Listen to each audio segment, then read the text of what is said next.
WBOK. Better pay attention. Powered by Cox Business.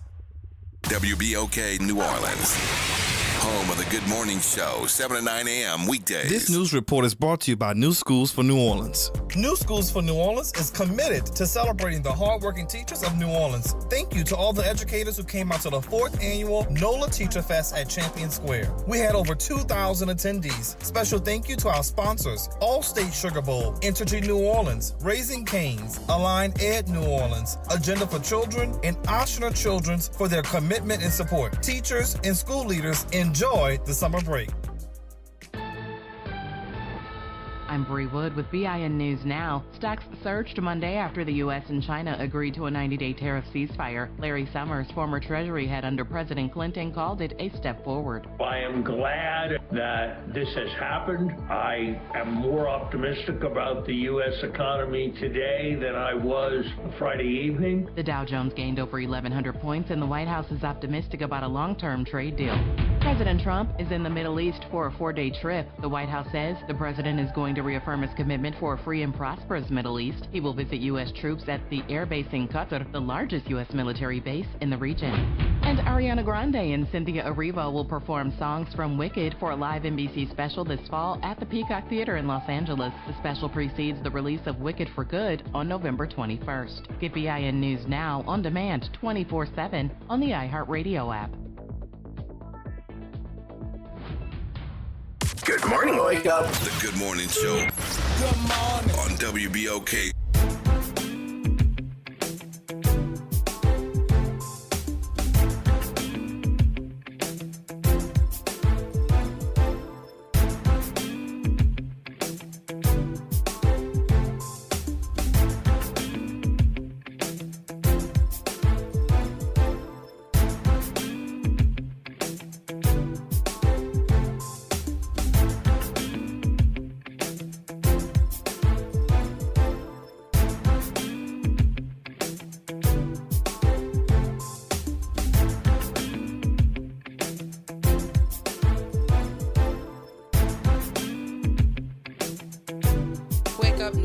Happy Tuesday. Welcome to the Good Morning Show. I am your host, Dr. Ashanta Wyatt. Shout out to my super producer, Naren Sanders. And my co-pilot this morning, D. Will Sutton. Hey, Will. Good morning, New Orleans. So we have a dynamic show lined up. At the 8:20 mark, we're going to talk to the guy behind the ancestry search that let us know that This was a Jahi search. Let us know that our newly appointed Pope has 7th Ward roots. Yeah. His parents have ties to the city of New Orleans. Absolutely. Some Creole ties. Addresses and all. And I remember when I first saw it on his page, I lifted it and sent it to Will, and Will was like, "Where's the link to show?" That's that NABJ journalist in him. I was like, I know the person who posted this is very reputable, but now that he knows who posted, he's like, yeah. I mean, I didn't realize at first that it was Jerry, who I know. Yeah. You know, and you can't be in Jari's presence. Yeah. Without him bringing up some historical fact, family connection. It's just in and of him. So folks who know him, not surprised that he would be the one to make this connection. He did that. So now his post is viral now. They've picked it. Multiple media outlets have picked it up. The first day he did like 6 interviews. Yeah. The second day he did like 16 media interviews, and they're continuing every day. As they should. Every day. So I'm happy for the brother that he's getting recognized, not just across the city and the state, but the nation and the world, because now the Pope knows a bit more about his heritage. Voluntarily or involuntarily. And New Orleans is really not a real place, because from the very moment that Jari put the information out, they have the Pope's second line in it. They have the Pope with his, like he's on the cover of the No Limit album. Got that carnival colors coming out of the smokestack where they announced the Pope. To some people that might seem weird, but in New Orleans that means they've opened the doors, and they're like, that ain't claiming them. Yeah. The Pope has cousins all over social media. Yep. So listen, mean, it's a time. It's So we'll talk to the guy behind that that bit of Yeah, information. y'all definitely want to tune in, and especially the folks who have debates and discussions about Creole and Black Creole. Oh yeah. Oh, Yeah, it's about to be. It's about to be a conversation. Yeah, so that'll be rich with Yeah. Gary talking about that in the context of the new Pope with his New Orleans, I'm going to say, Black Creole ties. Yeah. And then at the 8 o'clock hour, we'll talk to the Victor Sims. He's going to have democracy conversations, but he's going to fold it into his expertise of mental acuteness. Mm-hmm. So what is it? The psychopathy? Are we talking about, or the psychology of the? We talk about something. The I don't know even what word to put on it anymore, because it's the government doesn't feel real anymore. Right. It feels like everybody's cosplaying as elected officials, particularly in the actual administration. Even the press secretary just doesn't seem real. This really seems like an extended SNL skit to me, because she literally is telling the press pool that the firing of the Librarian of Congress was because she was giving out inappropriate books to children. And that place just is not the place where you can get a book. It's a repository for information. It's not a library. Research it's not house. that kind of library. Yes, but that's the kind. This is the IQ of the administration, and this is the same person who had the audacity to call Jasmine Crockett low IQ, and he doesn't even know that Mattel is a toy company. He thought it was a country. He was talking about it like it was a country. You know what I mean? They ask him a question, and what he's hearing and what they said doesn't match, so he's responding, and he's not even answering the questions. And you talked about somebody's cognitive abilities. So I really don't know. And if they allow this man, because now they're talking about gifting him an entire plane. From Qatar. If that is not a full stop, like I think that his entire presidency is a revenge tour of testing the boundaries of the Constitution. Well, that's not an inexpensive plane. A That's like $400 million or 747. something? Yeah, I mean it's $400 like million. very, very expensive. And then he's talking about And- making it Air Force One. And a lot would have to go through to make it Air Force One.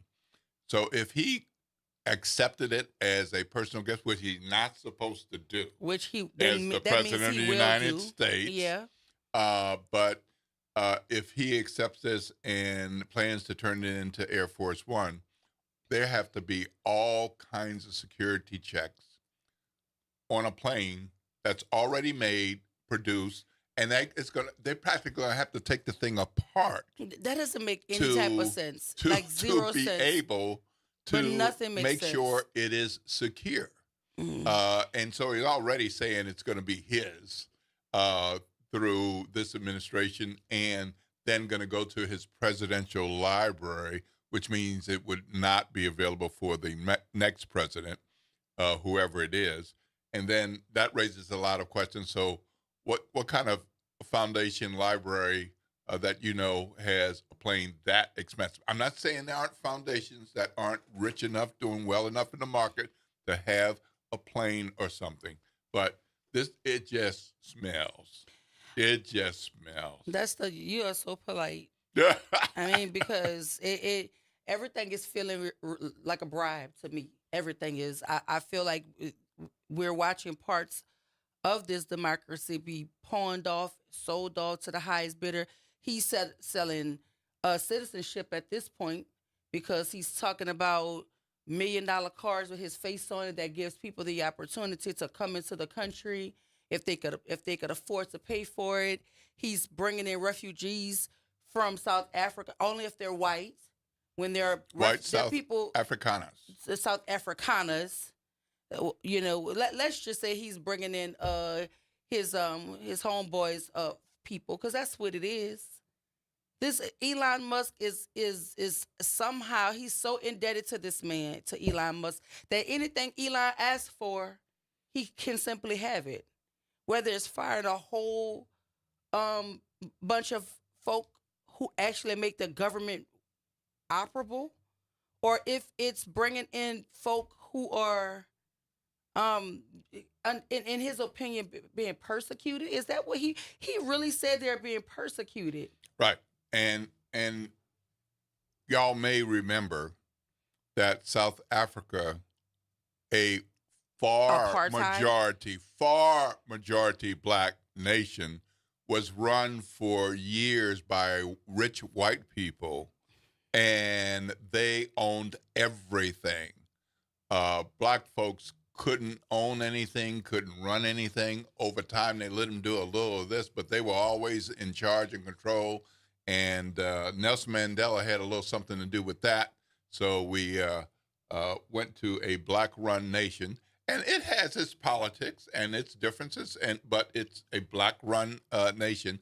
And so the white South Africans, the Afrikaners, feel like they've been persecuted because they feel like it was all taken away from them, that it was rightfully theirs.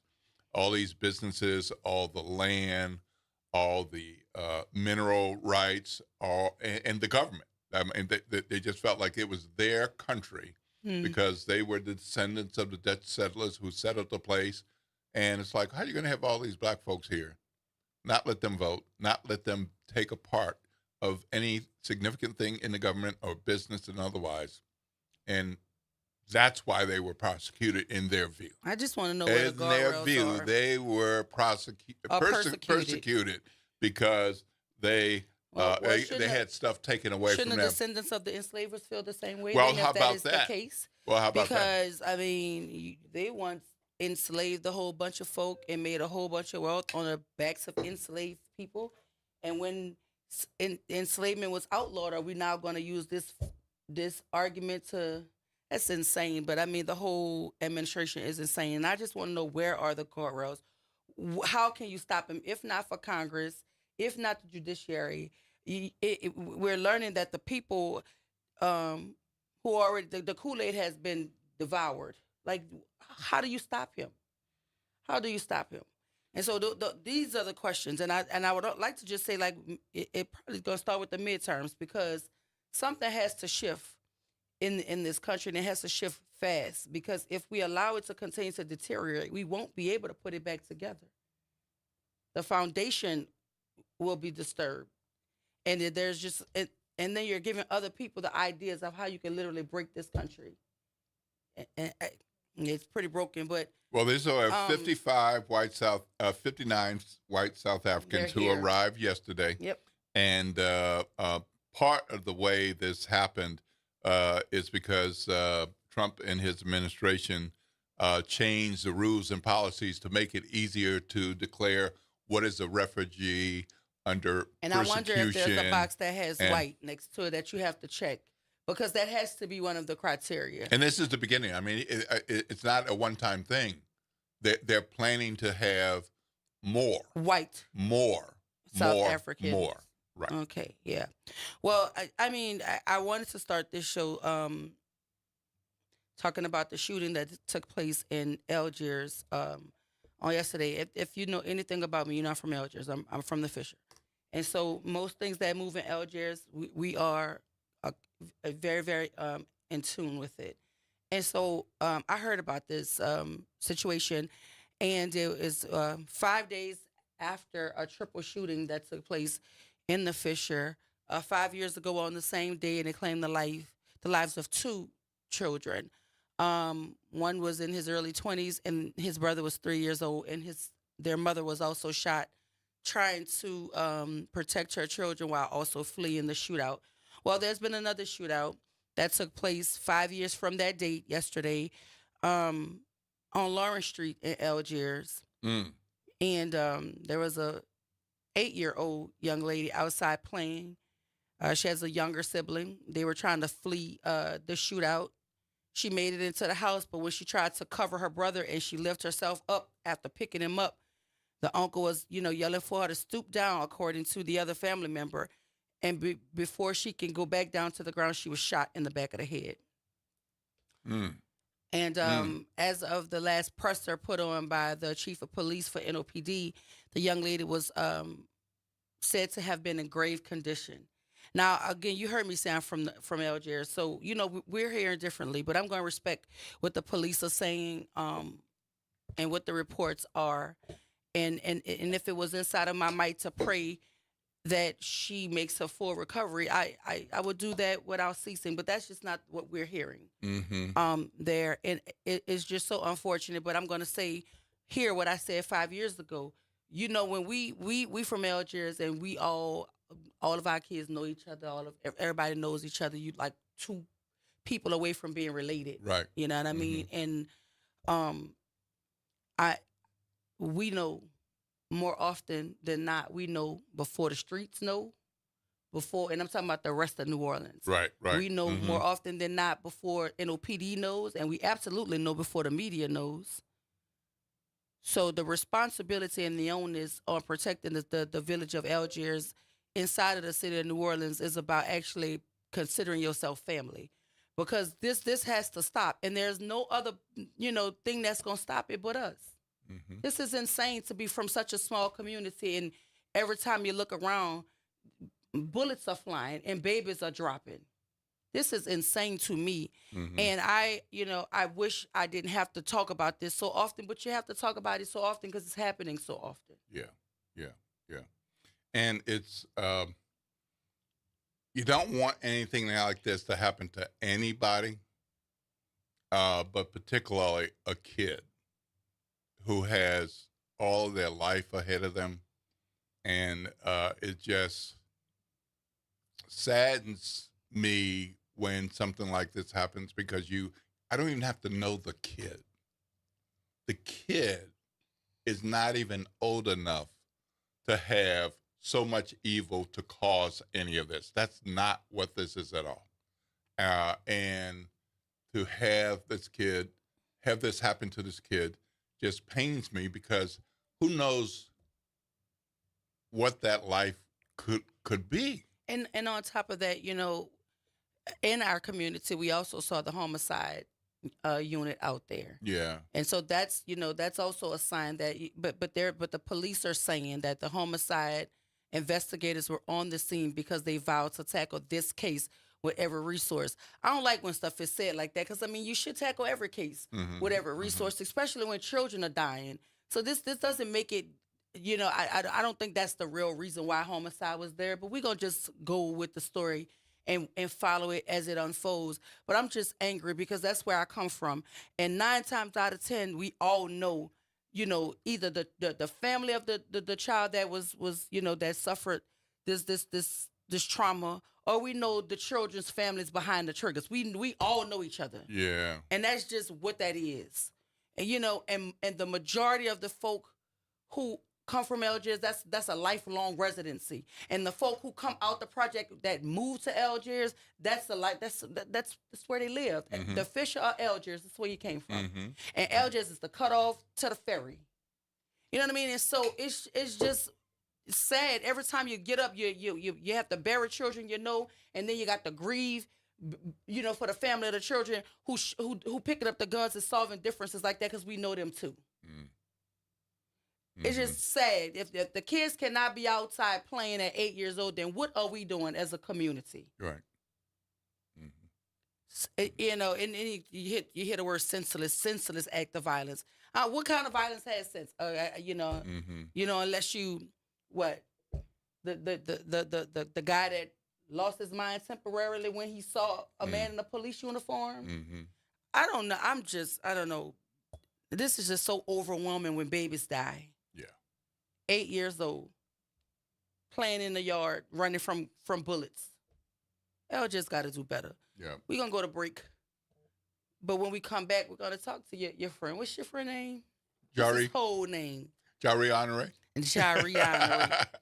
Hey, Jari. We're going to talk to Jari about his the big Pope discovery. His ability to go find deep, the unfindable. Go deep. Shout out to Jari. Everybody's picking it up now, but we're going to talk about the Pope that New Orleans has ordained the seven-world Pope. Absolutely. We're going to talk about that and more with Jari on the other side of the break. This is WBOK 1230 AM, what New Orleans is talking about. All day long.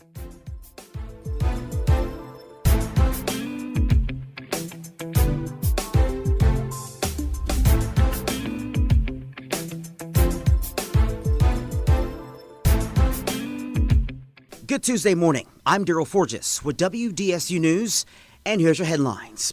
Investigations are underway across southeast Louisiana following multiple shootings yesterday, and an 8-year-old from Algiers is in grave condition this morning after police say she was struck in the head by a bullet. The NOPD says shots were fired and the young girl ran inside her home to her mother. That's when a bullet came through the window and struck the child in her head. The victim's uncle says the 8-year-old was trying to protect her younger sister. New Orleans police are also investigating 2 shootings, including one that killed a man. Detectives say that man was shot and killed in New Orleans East on Bundy Road. Investigators say the victim was taken to a local hospital, where he later died. Police are searching for a suspect. And a man is waking up in the hospital this morning after a shooting in Central City. Police say this happened around 7:45 Monday night on St. Andrew Street near Mahalia Jackson Elementary School. No word on a suspect or motive in that shooting. And now to a big announcement, transforming one of the city's most blighted properties into a building that will house the best and the brightest. A new tech startup is coming to the old Bywater Naval Base. Governor Jeff Landry made the announcement with New Orleans Mayor LaToya Cantrell yesterday in Baton Rouge. The firm called New Lab will expand its work with tech startups by setting up shop at the base through a public-private partnership. The site will also include hundreds of affordable housing units and retail space. Construction on the facility, which has sat vacant since Hurricane Katrina, should start later this year. I'm Daryl Forges, and that's your headlines for WBOK. Have a great day. This is the Bloomberg Black Business Beat, brought to you by FidelityWealthManagement.com. In 2009, Lanny Smith was looking forward to a bright career in pro basketball. He had just wrapped up a successful run on the court in college and signed a deal with the Sacramento Kings when a devastating knee injury ended his career. It's something that, man, I still have nights that I struggle with, you know what I mean? Because it was so much a part of my life, man. I went into a deep depression of trying to figure out who was I without this game of basketball. Smith shifted his focus away from athletics and into building Actively Black. It's a value-driven athleisure company that Smith uses as a vessel to empower people in underserved communities. Giving back to the community, uplifting the community is really the focus and the purpose for Actively Black. I look at the clothes as just like the vehicle in which we're doing this. You know, I've been saying we're not building an apparel brand. The clothes are just a uniform for the movement. I'm Bloomberg's Justin Milliner on the Black Business Beat. Member Week is here at Lowe's. Don't miss your chance to get up to 40% off hundreds of items like paint, stain, tools, flooring, and more.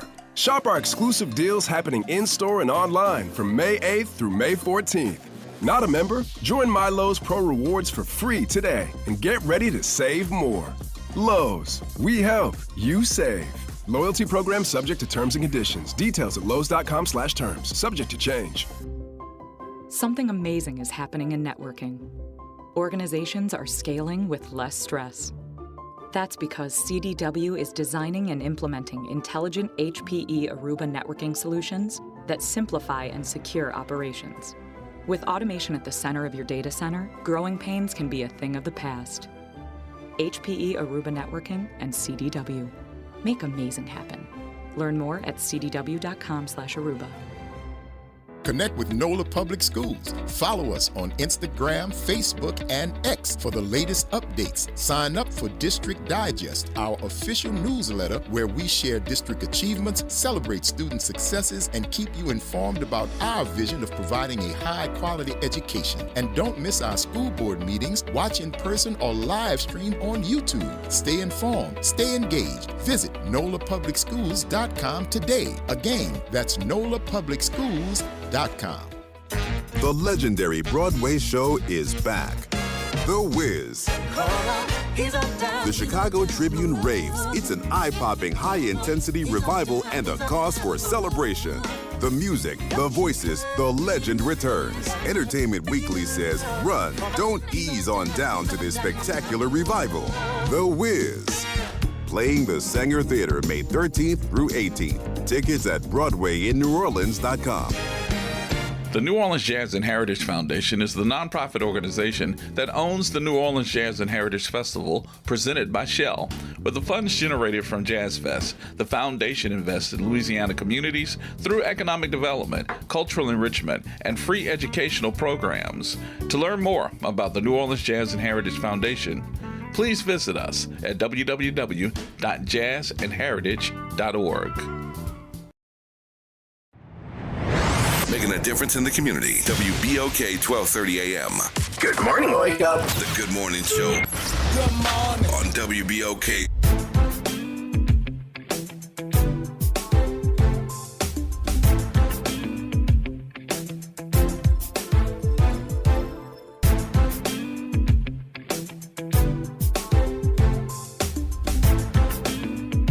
And we are back. Welcome back to the Good Morning Show. Happy Tuesday, everyone. I'm your host, Dr. Shanta Wyatt. Shout out to my co-pilot this morning, D. Will Sutton. Hey, Will. Good morning, good morning, good morning, New Orleans. And as always, Naren behind the glass holding it All all right, together for holding us. it down.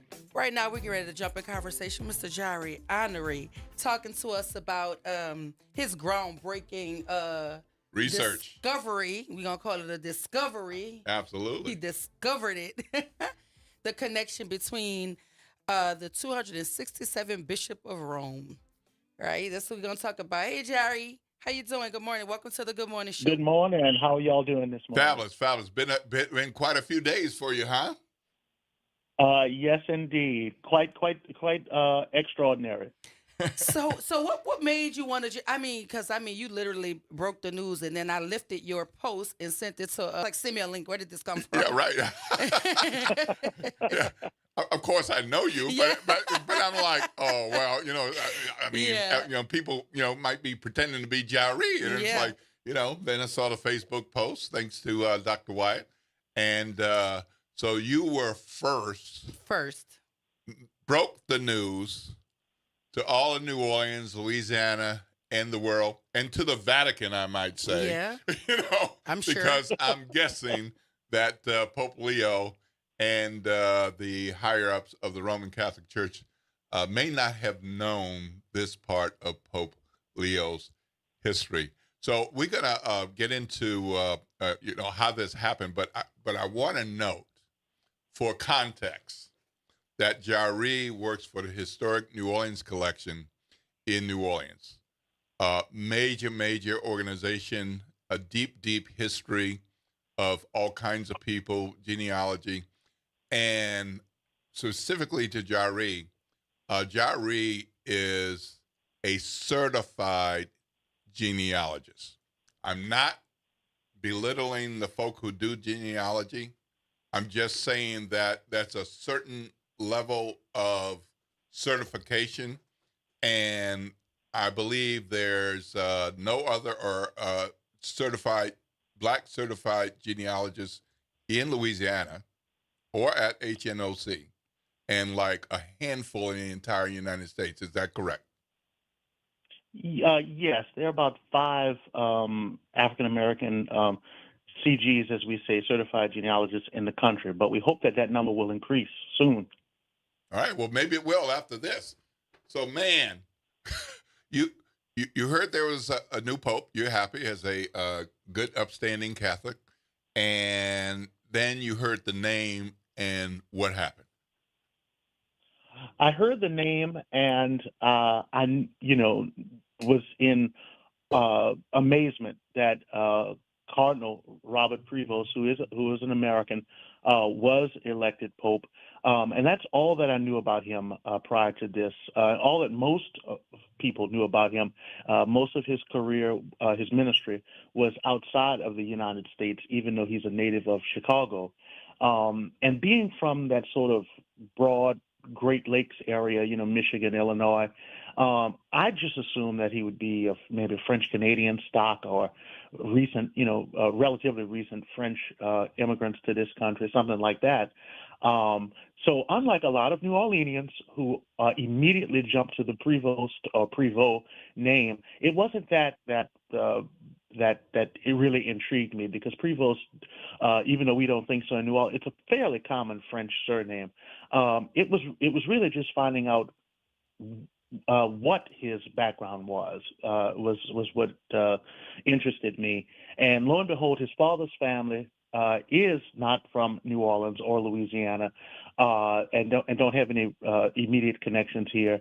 But his mother's side, when I sort of just shifted my interest, I was amazed to find out that they are deeply rooted in New Orleans. How deep? Oh, very, very deep. Lines that go back to the 1700s. Easily some that go back to the 1750s, 1740s,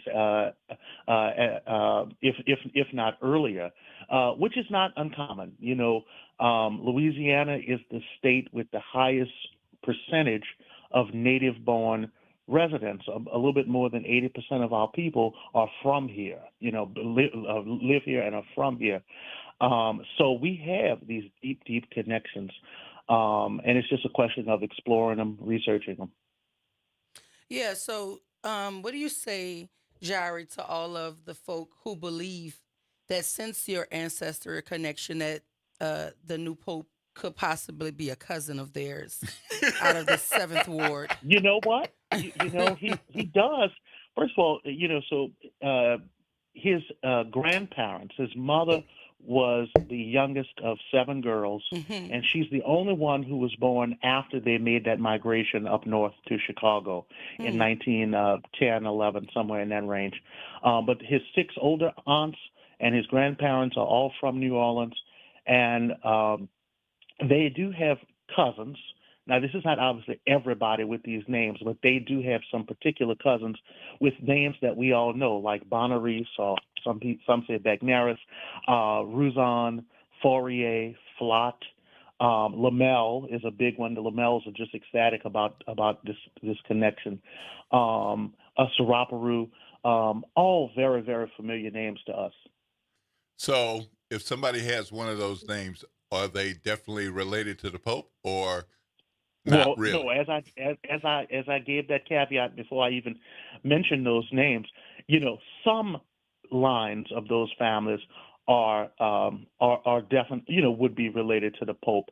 And, that's a common thing that people do. If I'm related to Will Sutton, then they just go around, anybody that's a Sutton is their cousin.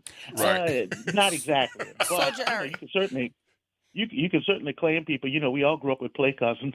Right. Yeah. So, Jari, what do you have you discovered any article out there, any interview?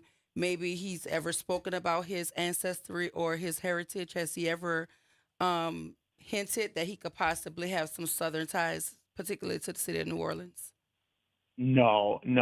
And I think that the only statements, on this from the Holy Father or his family, his 2 brothers, came after, this information was shared. And his brothers said that basically they had a pretty average childhood in the 1950s and 60s in Chicago, and ancestry history was just not spoken of very much. They knew vaguely, that their older aunts had been born in New Orleans. They knew that there was maybe a Haitian link, maybe, French, obviously. But no discussion of their history in depth, and certainly no discussion that their family was consistently, identified as people of color before they made that migration to Chicago. So let's stop on that point. So, for clarification, for those who may not have been following this as closely in the last few days, so Pope Leo, mother, was not born in New Orleans, correct? No, she was not. She was born in Chicago. She was born in Chicago, but to, New Orleans parents. Yeah. Right. And her older sisters, and there were what, 5 or 6? There was 6 before her, yeah. Right. And they were all born in New Orleans. They were born in New Orleans, probably the last address they lived in New Orleans, in 1910. because they were in Chicago by 1911, was actually in the Upper Pontalba building. So we all know the historic. We don't know what unit, right? The Upper Pontalba building is the one on the uptown side of Jackson Square. And, people may, immediately jump to say, oh, how prestigious. No, remember, the Quarter was a lived-in neighborhood. In fact, pretty much a working, maybe, middle-class neighborhood well into the 30s, 40s, 50s, and even a little bit later. So they were just regular folks renting. The Pope's grandfather here in New Orleans was a cigar maker. He continued with that up in Chicago. And his grandmother, of course, was busy rearing a total of 7 daughters. So what did you find on the birth certificates of those sisters? How are they classified? Sure. Quite a few of them, and I don't have all of the information in front of me, but certainly a number of them were born as colored, as the term was then. And, they're identified in censuses 1900, 1880, and so on and so forth, as, black or mulatto, just like any one of our families would have been. Occasionally, they are listed as white because, of course, census takers oftentimes recorded what they saw, and if they perceived, a family as white, then they may have recorded that.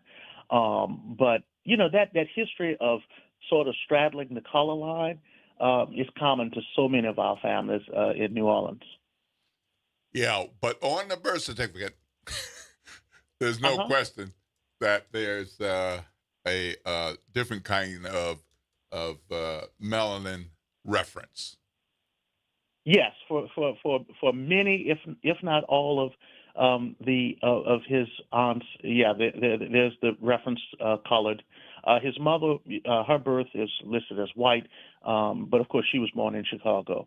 Mm-hmm. So I mean, it's a typical story of passing for white, or passant blanc, as we say here in Louisiana, which is not unique to us. I mean, anybody, people who were able to physically, in some cases, they chose to, for the sake of their livelihood, economics, whatever, move into the white world.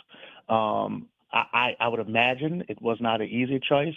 You certainly have to cut off ties, cut off history, cut off bits and pieces of your culture when you make that shift. But so many families did it.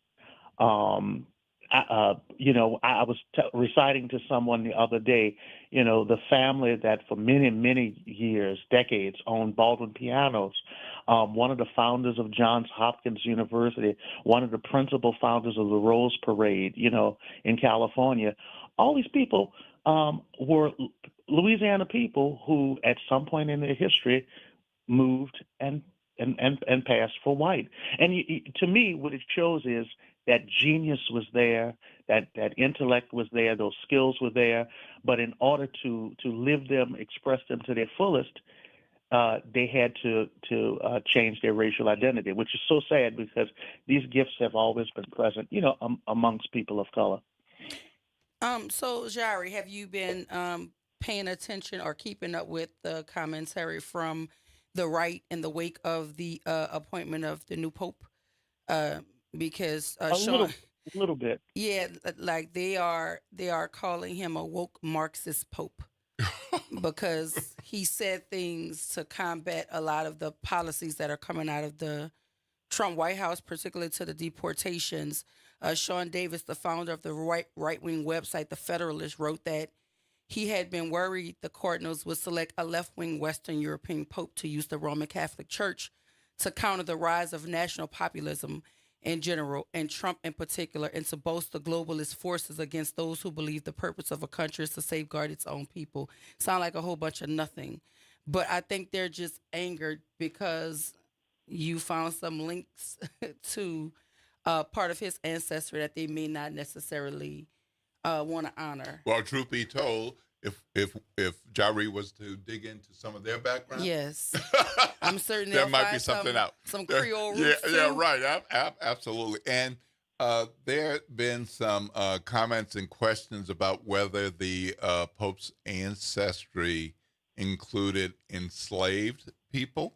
What did you find about that? Oh, certainly. As the days go on, and hopefully all of these interviews stop, because it's pulling me away from the archives, which is what I do daily.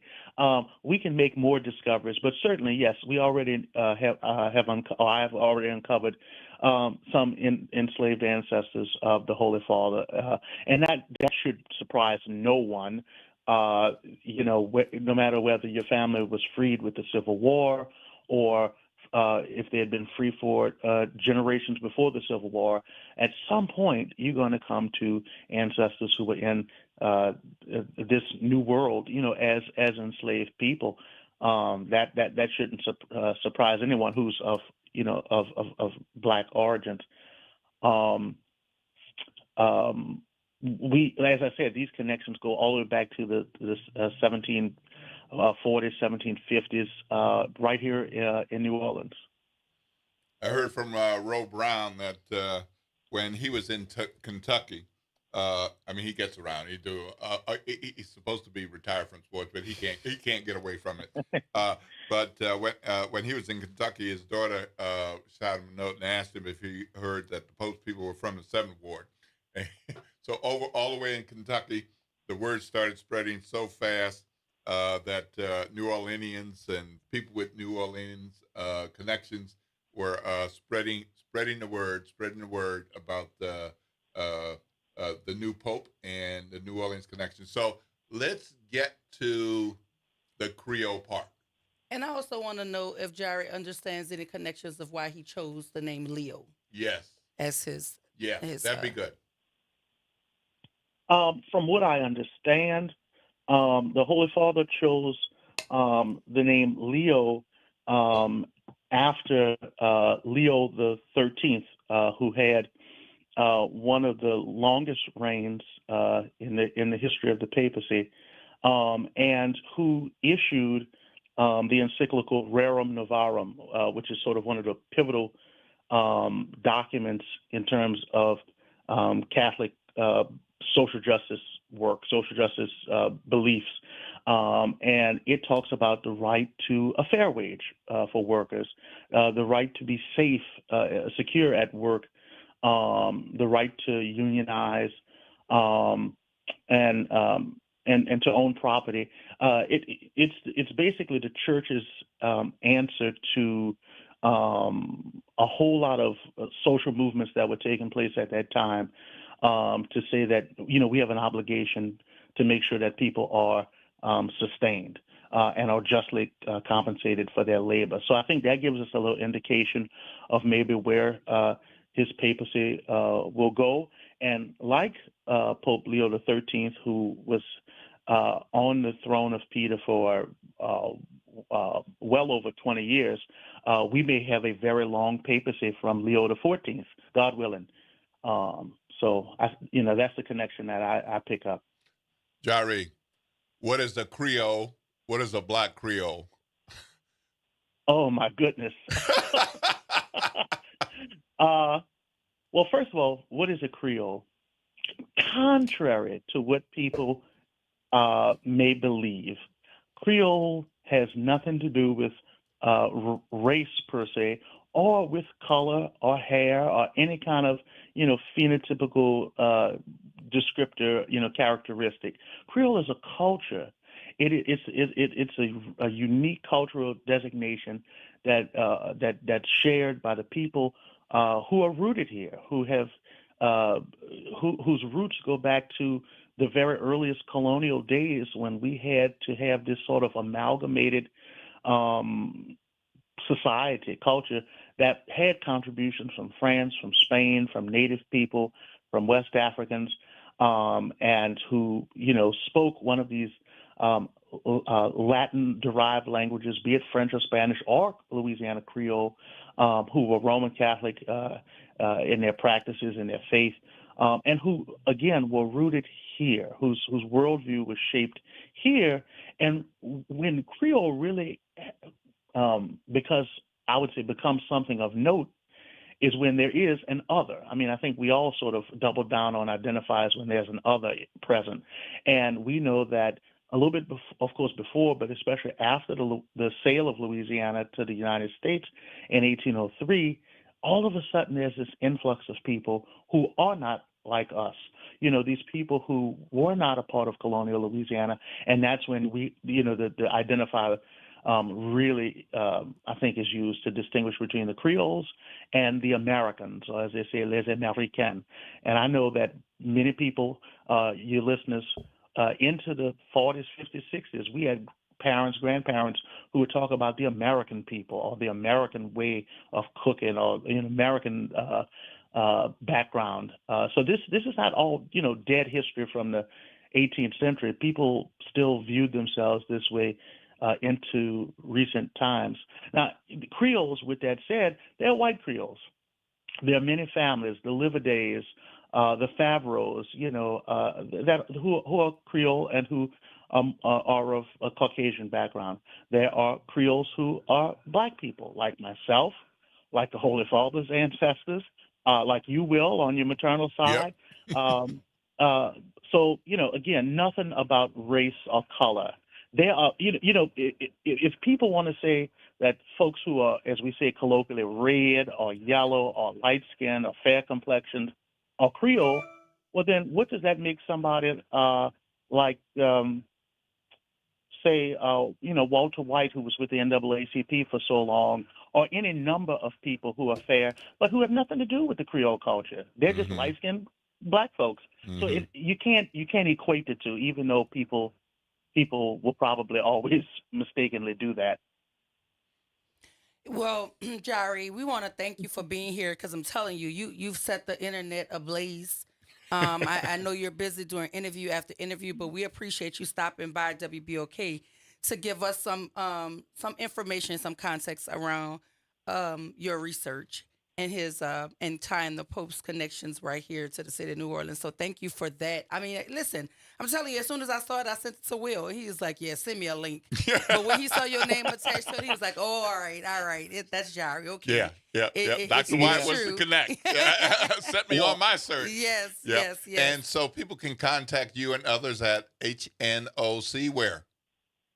At the Williams Research Center, hnoc.org. Well, thank you, Jari, for being here. We appreciate you. And whenever you want to continue to update us, because I'm certain that this conversation is just getting started. Yeah. We're going to find out that Will Sutton and the Pope is connected when you finish digging. So please make sure you come back and tell us all about it. Thank you, Jari, for being here this morning. You're welcome. Thank you. Listen, we got to go to break, but when we come back, we're going to jump into the themes.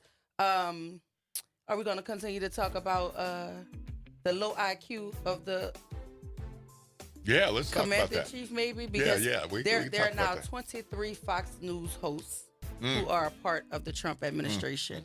I don't think that's by accident. And then y'all know at the 8 o'clock mark, we're going to talk to the Victor Sims. Y'all stay with us right here, WBOK, 1230 a.m. What New Orleans is talking about. All day long.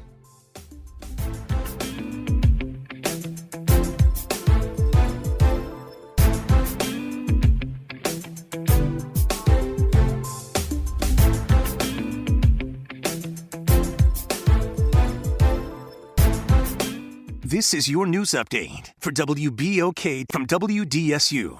For all your news and weather, watch WDSU News, New Orleans' leader in live, local, late-breaking news. Today at noon and 4 p.m. Mostly sunny skies and comfortable today. Highs reach the mid-80s. Tonight's lows drop into the 60s and the lower 70s. It will stay dry the rest of the week. Heat is on the way. Wednesday's highs are in the upper 80s. Thursday could see multiple areas hit 90. Humidity increases too, so expect to feel like the upper 90s to 100. From the WDSU First Warning Weather Center, I'm Raven Richard.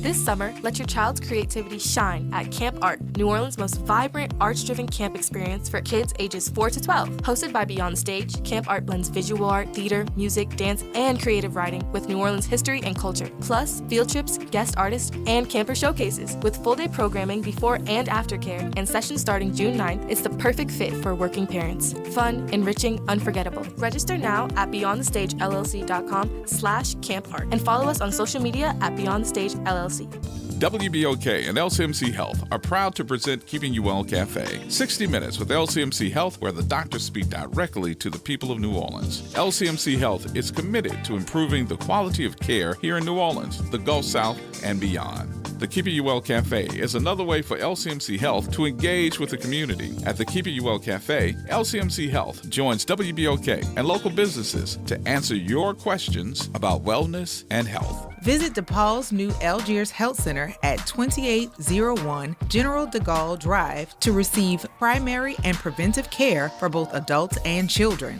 Services also include behavioral health, imaging, and on-site pharmacy, vision, Medicaid enrollment assistance, and more. For appointments, visit DePaulCommunityHealthCenters.org or call 504-207-3060.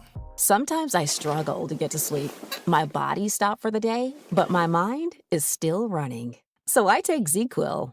ZzzQuil, the world's #1 sleep aid brand, has a range of non-habit-forming products to fit you and your family's needs. Invest in a great night's sleep for the best you tomorrow.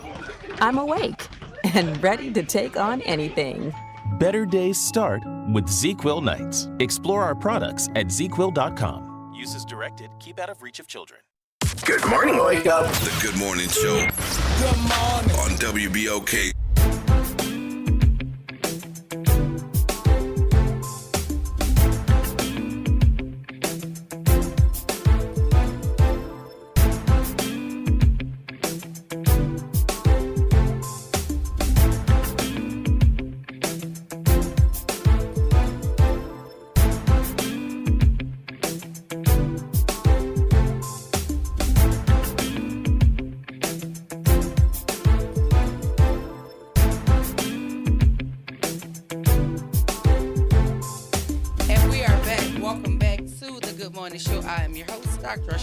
Shout out to my super producer, Nara Sanders. Nara. And my co-pilot this morning, D. Will Sutton. Hey, Will. Good morning, good morning, good morning, New Orleans. We were talking off air just recently about an article that came out. And you're telling me about somebody somewhere is making some moves to create a movie around our school systems. Tell me what, the 20th anniversary? Yeah. It's we'll find out more, but there's a movie that's been in production that is specifically looking at the New Orleans charter schools. Oh.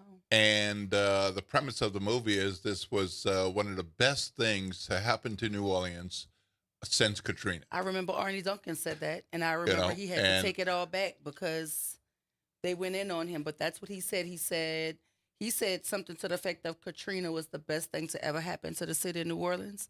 And then now you're saying that this documentary or this movie or whatever this production to come out this summer. Supposed to come out is saying that the charter system is the best thing to happen to New Orleans? Yes. Yeah, okay. So major money went into producing this thing. So we need to find out more. Who's I'm going to get some more and share that with y'all in advance of it coming out so that you know what's coming. And so we're talking about that because Scott over at Big Easy Magazine has an article. It's dated for May 11th. It was just published. It says public money, private control inside New Orleans' charter school overhaul, and it is talking about the post-Katrina overhaul. It is talking about follow the money, who controls the cash, which is a section that, I'm definitely going to read with all of my senses. There's another section called Public Schools, Private Boards. And so if you want to read this article, there's one that says Access Denied, the Myth of Equity in the Charter Era. Mm-hmm. And this is on Big Easy Magazine dated May 11th. And then there's another section, Results and Context, Measuring Success Beyond the Spin. So just based on the headings of this article, you can see a model of reform or a warning to the nation. That's the next section. So it seems to run counter to what you're saying. This film or this production or this movie, whatever they have coming out, is getting ready it's coming out soon, and they're getting ready to say that this charter experiment was the best thing that happened to the city of New Orleans. I'm looking forward to it coming out. I want to see who's going to be a part of it. I want to see who's producing it, who's directing it, all of that, because that's going to also tell us something. And I want to see how many teachers are going to be in there waving the banner of success for this project or this experiment that we've had to endure for nearly 20 years. Because unless and until somebody can show me whether literacy rates mirror all of this success that they proclaim to have, then it's a fallacy. It's not true. And that's the one piece of data that none of them want to really discuss. And now they want to waive this improvement from the state level. They're waiving that as some sort of backing to support their stance that this system is working. Well, the state is in New Orleans, and New Orleans is where the 100% charter initiative found its roots. Right now, we're back to having one school separate and apart from the 100% charter system. But nevertheless, this is where it happened at. So if we're going to talk about the improvements or the progression or the growth, then certainly the data should come from New Orleans and not the state of Louisiana, right? As it relates to literacy rates. So that's my take on it anyway. So I'm curious to see who's behind the project. Right. And you know, I have a bit of a different take because I went to public schools here in New Orleans and in Washington, D.C. until I went to St. Aug. And my mom taught in the New Orleans public school system for many years, elementary school, kindergarten through second. And I know what educators do. My Nanny T was in the school system for decades, and she was such a dedicated teacher. I'm okay with the charter concept. I'm okay with having that as one of the options that parents can choose. What I don't like is 100% charter. Well, I mean, you're saying what we've always said. There's not one proponent of public schools that has ever said that parents shouldn't have the option to send their children to the school of their choosing. The fallacy in their argument is that now you only have one option. Right. Yeah. And so by premise alone, the reason you came into play on this innovation and choice, you actually taking choices away from families because you're only giving them this one choice. And to the point I was making about wanting to see who's a part of the project, who wrote it, who's directing it, who the actors are. I got a text that said I want to see who the politicians are. Yeah. So I want to see that too, because this is what we've not gotten. We've not gotten people to put their name on it. You know what I mean? We saw the names of the people who authored the initial legislation, and we've seen some of them backtrack and say, well, maybe this is not the product of the concept that was sold to us, and we want to kind of pull back on it. Because here's the thing: if the charter schools are working, the law says to replicate it, and we've always said that's a part of it that we support it. Right. If it's working, replicate it. But what you'll find is that the schools that are working, in quotation marks, are the same schools that were working pre-Katrina. So show me a product that is 100% yours that we can replicate. That's all I'm asking. And then if it's working, let's do that. But what you did was you came in and imploded the entire system and said, we can change it from the ground up. And you have all of this money, all of these resources, and you're not doing any better than we were 20 years ago. In fact, I believe you're doing worse. So that's the conversation. And the article by Big Easy and what you're saying is coming out in terms of a work of a film or project or whatever. They don't marry. Right. Now, I will say that to get it on your radar, Spike Lee's been in and out of New Orleans for the last 2-3 years or more. And so his docuseries, Katrina Come Hell and High Water, is scheduled to come out in August. So that's going to have a bit of a different perspective. It won't be charter specific, but of course Spike Lee does really good work, and he's going to be looking at the impact of Hurricane Katrina on this city with first person accounts and definitely from a different vantage point. Yeah, well, I'm curious to see it, but we have to go to break. Hear a word from our sponsors, but after that, we're going to hear from the doctor, the doctor of all the feelings, the one and only Victor Sims, right here, WBOK 1230 AM, what New Orleans is talking about all day long. Something must be going on. My family keep calling. Yes.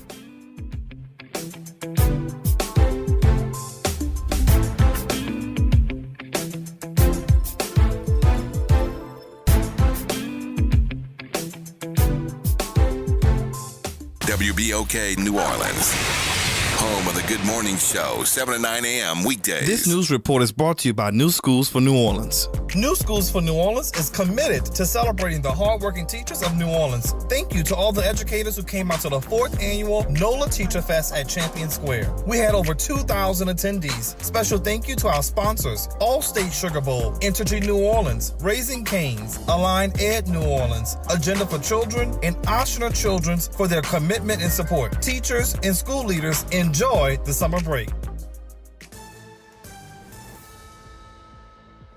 I'm Bree Wood with BIN News Now. The Broward School Board in Florida is considering cutting 104 campus monitor positions to slash the budget by $65 million, according to board member Alan Zeman. When we looked at the staffing, we realized that we had continued to increase staffing at a time when we'd lost a considerable number of students over the past 10 years. Despite enrollment declines, security roles have grown since the Parkland massacre. Metal detectors will remain in high schools with changes approved in next year's budget.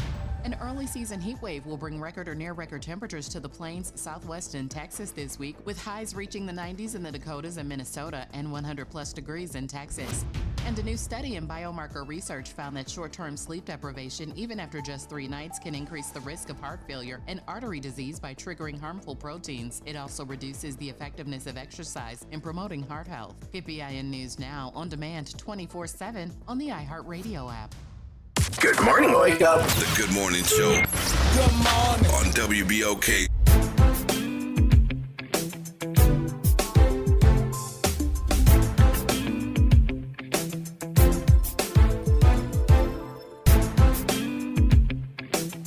And we are back. Welcome back. Happy Tuesday, everybody. Welcome back to the Good Morning Show. I'm your host, Dr. Ashanta Wyatt. In studio right now with me is the Victor Sims. We're going to talk about the psychology of democracy with my co-pilot, the one and only Will Sutton. Hey, Will. Good morning, New Orleans. And we could not do it without Nyron Sanders behind the glass, pointing his finger and pressing all the right buttons. He going to hold it down for us as always. We have a caller already even before you open your mouth. Okay. Reverend Calhoun, good morning. Welcome to the Good Morning Show. You're on with Victor Sims, Will Sutton, and Dr. Wyatt.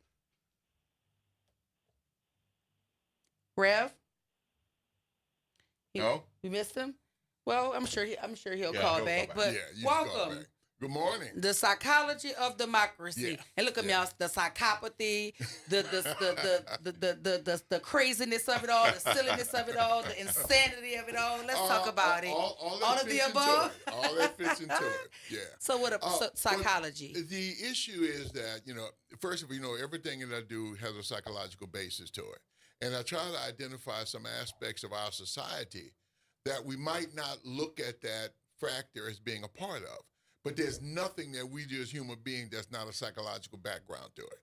So in looking at what was transpiring recently in the country, I just decided this is something we might need to have a conversation about.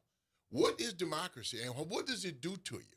Why is it a system that we've adopted as a nation and it appears to be working?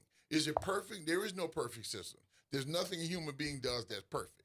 But it is a system that has apparently been able to allow this nation to advance and to grow and become, at this point in time in history, the greatest nation on the planet. In the utilization of a democratic process does it. But what does that do for the individual? How does that cause the individual to feel, to behave, and to act to maintain this system that we have? So understanding the psychology of democracy as opposed to an autocracy, as opposed to a kingship, as opposed to a sort of multi-layered governance body, like a group of individuals, oligarchy that operates in Russia. So what type of system do we have, and how does it positively and negatively impact us? It hasn't been feeling much like a democracy these days. Yeah. So, I mean, this is I don't know if it's more like the psychology of a sociopath or something, because this doesn't feel like a democracy. And that's why I chose to have this particular topic. Yeah. Because it's still a democracy as long as the people get involved. See, that's the part of it. We've had individuals look like they've just given into this one-man domination. But even when folk want to be involved, like there's active, he's actively trying to find ways to strip the constituency from the power to vote. Exactly. And so that doesn't feel like a democracy to me. This is supposed to be a place where you want the everyone to get involved with their democratic right to cast a ballot, and we should do so, as many people as possible to ensure that they have access to the voting booth. Yeah. But it seems like this administration is trying to do all it can to strip people's rights, and liberties away from them. Yeah, and that's exactly what is taking place. In my opinion, from looking at what takes place, there is an attempt. The mass amount of these orders that he's putting out, without Congress being involved at all. This is what a dictator does. A dictator states what's going to happen, and everybody's supposed to go along with the program. So for a democracy, you have to have input by everyone, by all the people. That is a democratic process. And it really started a very long time ago. Historically, we look at it as the Greeks and the Romans. But even prior to that, in Africa, there was the democratic process. And the village decided to do something. It was the group that decided what we're going to do that benefits the village. So they had to vote for these things. Small towns, same situation. There was a vote that took place that made a determination on what is going to happen to this group of people. From the Magna Carta that started it in England hundreds of years ago, because the king at the time was so dictatorial that he was dominating and abusing the citizenry.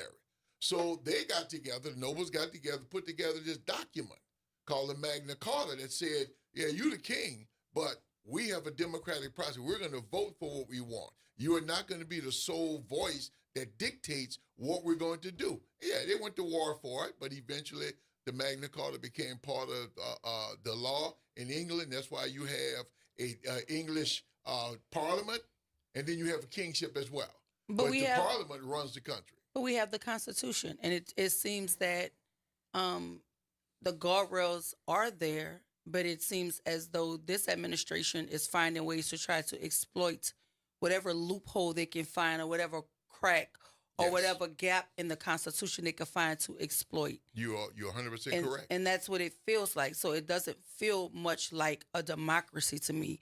You're saying, the context is not you, but I'm saying we're saying, you vote. And they waved the banner of this administration that all, the citizenry voted him in. So this must be what they wanted. But even on the far right end of this thing, there are people who voted for him that have not voted for what they're seeing happening. Yeah.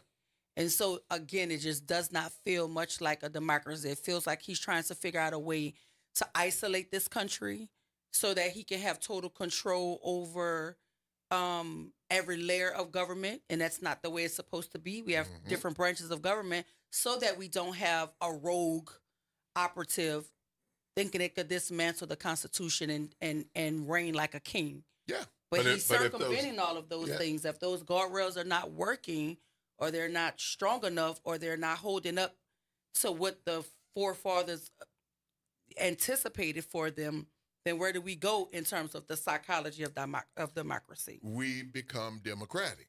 See, what you're describing is not democracy. You're absolutely correct. And what is being attempted, and we've talked about individuals in the past, and there's a reason why when democracy is not looking like it's working. And when the people become dissatisfied, when the people become frustrated because their particular needs are not being met, they look for a method out of it. And when you get, the big push about the strong leader, okay? Well, a strong leader comes into an environment that is downtrodden, that is difficult, that is having hardships. And we're human beings, when we're not satisfied, when we're not having our needs met, we become more susceptible to an individual who says, I can meet your needs. I can make sure you get what you want. That becomes attractive because we're human. We want our desires, our needs, our wishes, our wants to be met. So when someone comes along identifying that, when you're in a state of which you identify as depression or frustration or dissatisfaction with the system, and someone comes along and telling you can get what you want, well, you have a tendency to want to lean toward that individual. And this is what I think we have transpired now, because there was a lot of individuals in our nation who were dissatisfied with how the nation was going. The whole negative idea about the woke movement, the whole negative idea about DEI. Well, the thing that amazes me, when you look at those particular terms by their reality, it's a wonderful thing. Woke means being aware, being what's going on around you, and not just going along with the program just to go along with the program. It's an awareness of what is transpiring. DEI, diversity, everybody, inclusion, everybody, equity for everyone. How come these terms have now got a negative connotation to them where individuals run away from them as fast as they possibly can, when these are terms that develop this nation as a whole altogether? And when you have that type of a psychological distraction, you get an individual who can slip through the cracks and become the leader, because he's going to guarantee you that you can get the stuff that you identify as important. And there are other aspects that take place as well. And you, my dear, are a prime example. Education. For people to be educated and understanding what a democracy actually is and how it works. What is one of the first things that this administration wanted to get rid of? The Department of Education, yeah. What is the thing in our slavery days that you could not do as a slave? Read. You couldn't read or write. Education lets you recognize that you have power, that you can understand what is taking place, and you can participate in this thing we call democracy. So, but I still feel like there's something that is happening that is undermining the entire foundation that this democratic idea was built on. Mm-hmm. And for me, in my mind, something radical is going to have to happen in terms of like even the folk who voted for him. There's going to have to be some sort of revolt against what he's doing. But as long as there is a base for it, he's feeding a base. How do you really turn this thing around when you don't have the numbers in Congress?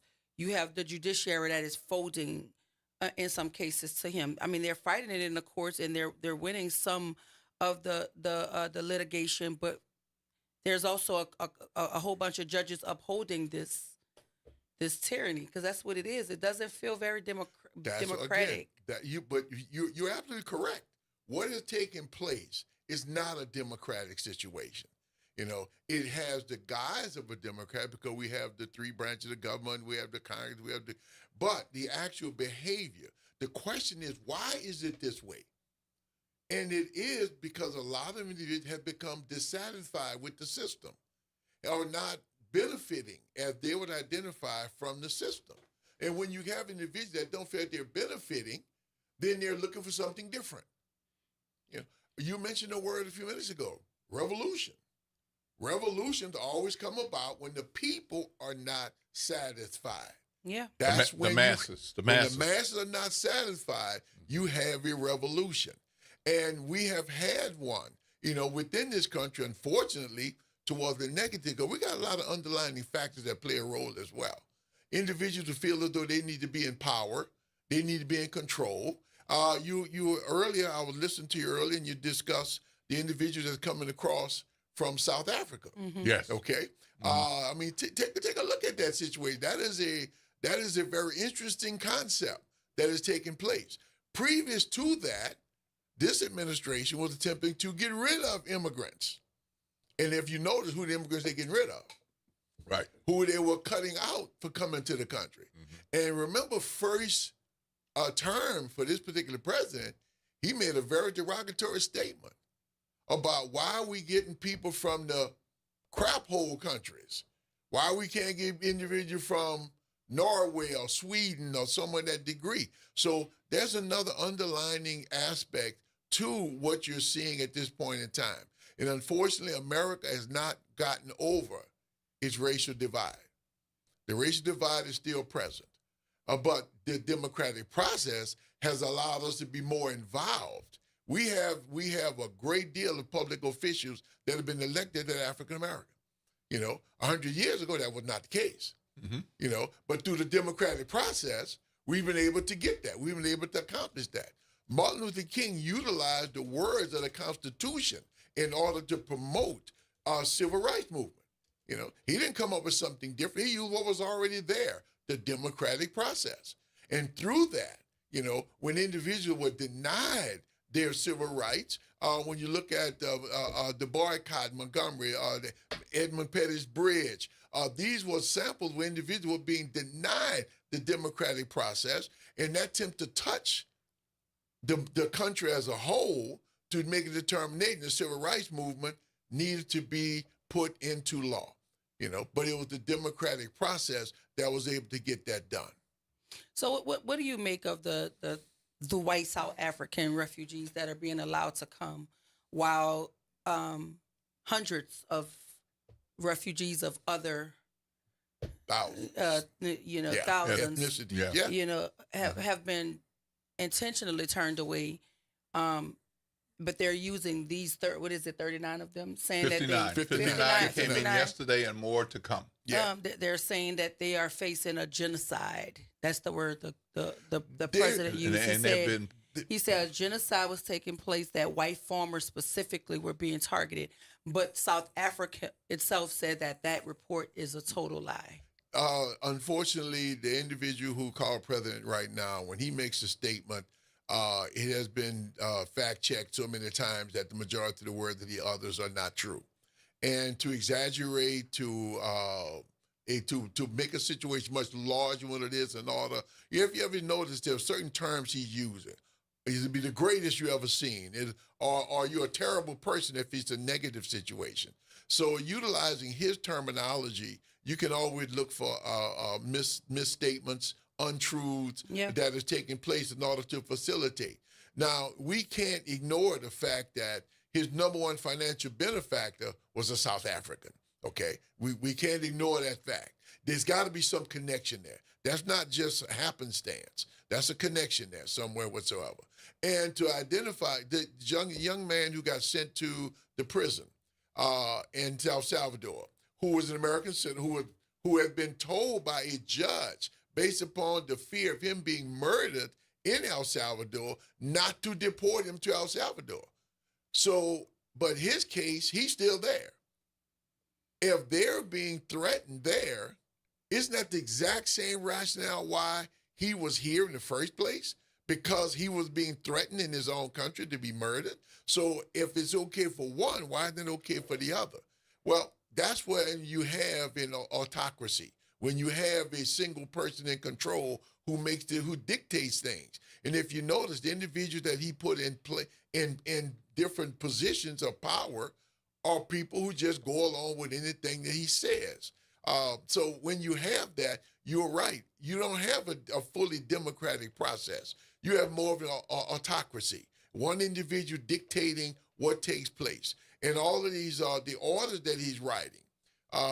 It's fascinating. It's absolutely amazing that he's doing this. And the frightening thing is that the branch of government that's supposed to step in, the Congress, is not saying anything. Well, we have to go to break. Rev, please don't hang up. We're going to catch you on the other side of the break. We're going to take a break to hear a word from our sponsor. When we come back, we're going to continue to hear from Victor Sibbs about the psychology of democracy. I got you on the side, Rev. This is WBOK 1230 AM, what New Orleans is talking about. All day long.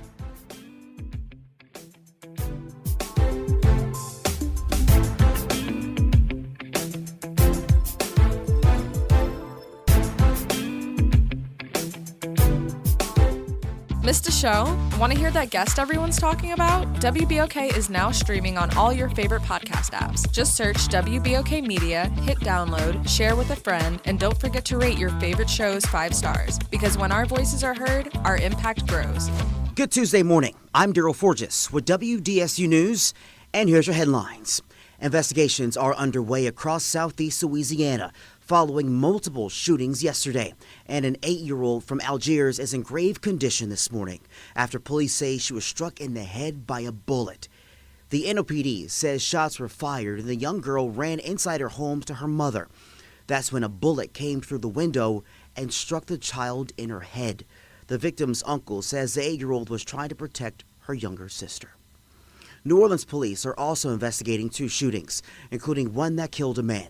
Detectives say that man was shot and killed in New Orleans East on Bundy Road. Investigators say the victim was taken to a local hospital, where he later died. Police are searching for a suspect.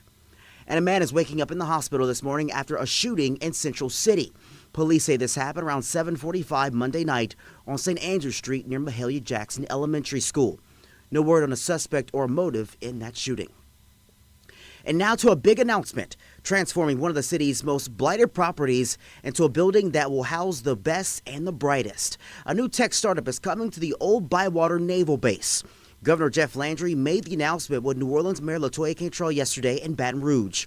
The firm called New Lab will expand its work with tech startups by setting up shop at the base through a public-private partnership.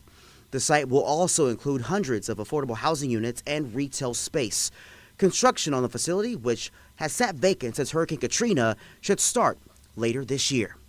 I'm Daryl Forges, and that's your headlines for WBOK. Have a great day. NOLA Public Schools is excited for the rest of this 24-25 school year journey with our families, watching our students dive into learning, growth, and success. As the school year continues, our dedicated educators are focused on keeping every student engaged and motivated. Let's keep embracing new challenges, celebrating achievements, and supporting each other to make the rest of this year even more impactful. Stay connected with your school and NOLA PS through our social media channels for updates and resources. We're here to help our scholars attend today, achieve tomorrow.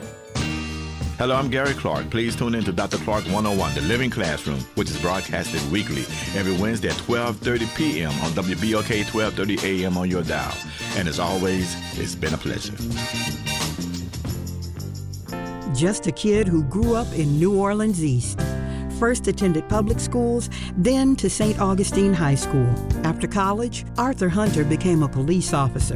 And while community policing the housing projects, Arthur Hunter worked his way through Loyola Law School at night and became a respected judge who lectured at Harvard, Yale, and Columbia Law Schools. Now, Arthur Hunter is asking to be your next mayor. Because the best way to get better police officers is from a mayor who's been a police officer. To bring life back to our playgrounds and neighborhoods is a mayor who played on them as a kid. And to have a government that's accountable is a mayor who's been a criminal court judge. Arthur Hunter. He's been called the best candidate for mayor you may not know yet, but you will. Arthur Hunter, mayor. Paid for by Arthur Hunter for New Orleans. Welcome to Liberty Bank and Trust, where your financial journey transforms communities. Since 1972, our customized banking solutions power your dreams and fuel your community growth. Every dollar you invest with us circles back to empower more people, ensuring opportunities for generations. Join us at Liberty Bank. Together, we empower possibility. Visit libertybank.net to start banking with purpose. Liberty Bank. There's freedom here. Making a difference in the community. WBOK 1230 AM. Good morning, Wake Up. The Good Morning Show. Good morning. On WBOK.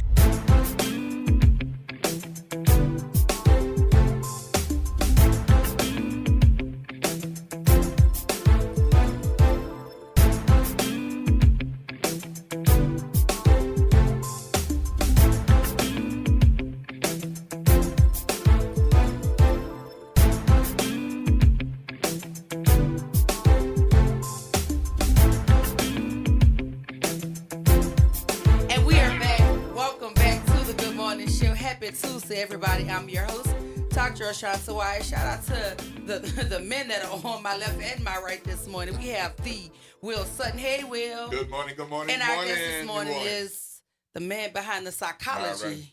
of democracy, the Victor Sims. Hey, Victor. Good We're going to go morning. straight to the phone lines. Shout out to Reverend Calhoun for calling us back. Hey, Rev. Good morning. You're on with Will Sutton, Dr. Ashanta White, and Victor Sims. Good morning to all. Good morning. Dr. Sims, did not Hitler take a democracy to a dictatorship with a design on world domination? Yes. Could you tell me the difference in the mindset between Hitler? I would like to say Mussolini, but between the current president and Hitler, because it seems like to me that they are following the same path. They're doing the same thing. Is that the mindset of bringing people into his submission as well? And everybody, I just find it narcissistic that he just has this mindset that everybody needs to just listen and do what he says, and he's going to marginalize who he wants and uplift who he wants to uplift, given his alliance with apartheid and as well as his alliance with the Ku Klux Klan, because as I understand it, his mother and his father were Klansmen. I'll hang up and listen. All right, thank you, Rev. Yes, there is a great deal of similarity between the two individuals. Hitler was a great orator. And remember, Germany at the time was downtrodden after World War I. So they were people that were in a really sad state of their self-love for their own nation. And again, here comes an individual who comes in telling you we're the greatest thing on the planet. We can get whatever we want. We are the superior people. And he even identified it, blonde hair, blue eyes. The fact that he had black hair and dark eyes, but yet he was able to promote that. And remember, the people, again, were downtrodden. So here comes this individual who's telling you the thing that you need to hear to pull yourself up. Well, our president currently has utilized the same type of mentality. And remember, we're human, so we're susceptible to similar forces from external factors that come into us. And you had a great deal of individuals who feel as though that the country, our country, America, had not done well by them. And there's a lot of different factors that factor into that. Something that took place some years back in the election that had Ross Perot involved. And we had the trade agreement, the North American free trade agreement, and Ross Perot made a statement that sounded strange to him at the time, but I fully understood afterwards. He asked, did you hear that giant sucking sound? And people wonder, what are you talking about? He said, all the jobs in America are being sent south of the border because it's cheaper in order to produce products. And the people that did produce the product, the Northeast, lost a great deal of jobs. A lot of factories closed down. A lot of people were put out of their homes, and their lives were shaken up. And remember, these are the individuals who Trump went to say, I'm going to bring things back to you. I'm going to make sure your lives are great. You are great people, similar to what Hitler did to the German people as well. He sold them that he's going to be the person that's going to put them back on top. And when human beings are downtrodden and our needs are not being met, we're susceptible to such information from what we identify as this strong leader. So there's a great deal of similarity between what this president is doing and what that leader in the past had done as well. You're absolutely correct, on that. We as a people have to pay attention to what is transpiring and stand up and say something about it. I'm a firm believer if we had 85% voter turnout, we could make a drastic change. But unfortunately, when you get 25 or 35% voter turnout, you don't get a democratic process. You get an individual who gets elected feeling that they have a mandate in order to dictate. So whatever they want to do, they're supposed to be able to do that.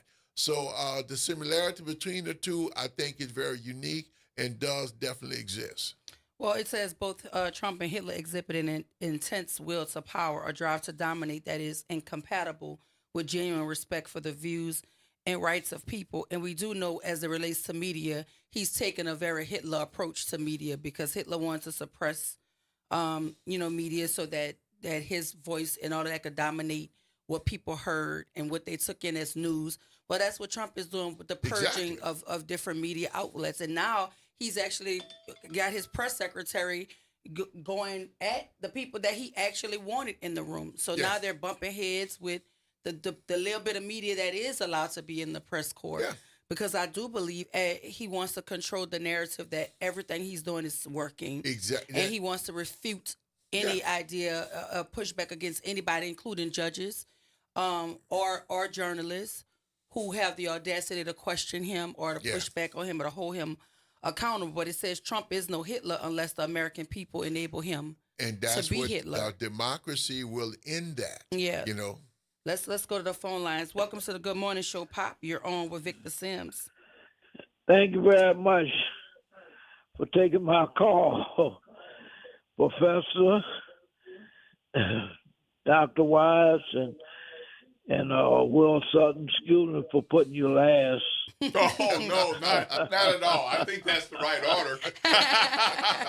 Oh, I'm sorry about that. Oh, no, don't be sorry at all. You know I'm not the sharpest knife. Oh, come on now. But you still cut deep now.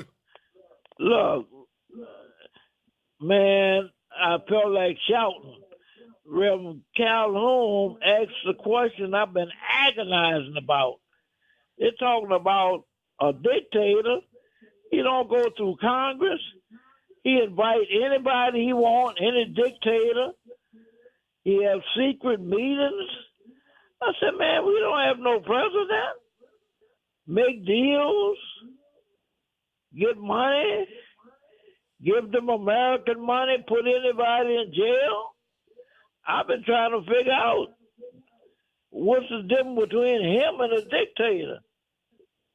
He do everything by executive order. And nothing for the people. Pick anybody up, put them in jail, send them to El Salvador. I said, well, wait a minute. I know I'm not the sharpest knife in the drawer, but I'm trying to figure this one out. What's the difference between him and a dictator? And now you're inviting South Africans to the house. Any black South Africans? That's the question I want to ask. Actually, before you add some context to this, Dr. Sims, the specific order, as I understand it, allows for, quote unquote, racial minorities to be included from South Africa. So they're deliberately not using the term white. Not Africana, so it could include some other people who are not white, but in a nation like South Africa, I mean, most of the nation is black. It's black. So who the minority? Yeah, right. I don't know. They're not white, but they're not black either. What you got to say, Dr. Sims? Yeah. The terminology utilized, the thing that really amazed me about this particular administration, the terminologies that are utilized. The terminology is always wonderful. The actual words themselves sound beautiful. But if you look underneath at the details, you recognize what is being said. What you just mentioned just now, they said the minorities are being abused in South Africa. Okay, so we want to save the minorities. Utilizing that term minorities, we automatically, because if we utilize it so much to identify our role in this particular nation, so utilizing that term has a misleading quality to it based upon where they're coming from. Because the minorities in South Africa are white, and so when you utilize that term, it sounds like we're doing something for a downtrodden group of individuals.